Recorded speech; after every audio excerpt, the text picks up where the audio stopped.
sakartu rabbi wa rabbi yufi. abonné leen tey aimé tey partagé vidéo yi.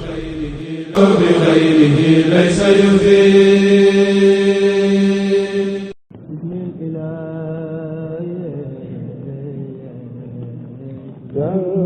asalaamaaleykum mbokk yi teel a altine fukki fan ak juróom benn ci safarul xayr muy weeru diggi gàmmu di ñaareelu weer ci atum junni ak ñeenti téeméer ak ñeent fukk ak juróom ñaar ci gàddaay yonent bi sallallahu alayhi wa sallam dëppoo fukki fan ak benn ci weeru ut ci atum ñaari junni ak ñaar fukk ak juróom fukki fan ak juróom benn dafa bokk ci lim yu fàtte konte ci altine ji rafetul altine ju nekk sunna la ci ko man mu woor ko. ñaanuk bis bi amul benn buur bu dul yow tudd naa sax sell man dey maa ngi bokk ci way tooñ ñi laa ilaha illa anta subhanaka inni kuntu min adh-dhalimin laa ilaha illa anta subhanaka inni kuntu min adh-dhalimin. xadiisu bis bi yonent bi sallallahu alayhi wa sallam nee na képp ku gëm yàlla gëm bis penc ba nay wax aw yiw wala mu noppi. xadiis bi muslim nettali na ko.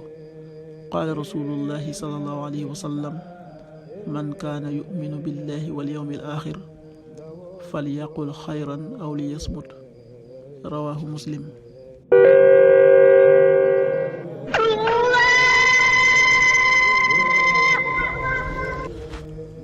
waxtu julli yi suba waxtoon dana tàbbi 5h39 juróomi waxtu yu tegal fanweeri simili ak juróom-ñeent. tisbaar 13h39 benn waxtu yu tegal fanweeri simili ak juróom-ñeent. takkusaan 16h39 ñeenti waxtu yu tegal fanweeri simili ak juróom-ñeent. timis 19h33 juróom-ñaari waxtu yu tegal fanweeri simili ak ñett. gee 20h44 juróom-ñetti waxtu yu tegal ñeent fukki simili ak ñeent. loolu mooy waxtu julli yi ci Touba ak li ko wër. bu fekkee nekkoo Touba soo ko féetee penku ñaar fukk ak juróom-ñaari kilomètre ju ne wàññil benn simili soo ko féetee sowwu ñaar fukk ak juróom-ñaari kilomètre ju ne yokkal benn simili soo ko féetee Saalum wala Gànnaar téeméeri kilomètre ju ne yokkal benn simili. jant bi dana fenk 6h54 juróom benn waxtu yu tegal juróom fukki simili ak ñeent di so 19h29 juróom-ñaari waxtu yu tegal ñaar fukki simili ak juróom-ñeent. yàlla nanu yàlla nangul te nangul leen amin.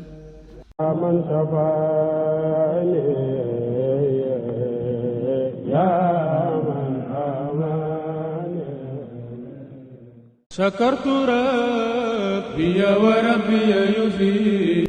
abonné leen tey aimé tey partagé vidéo yi. bi xayrihi laysa yufi.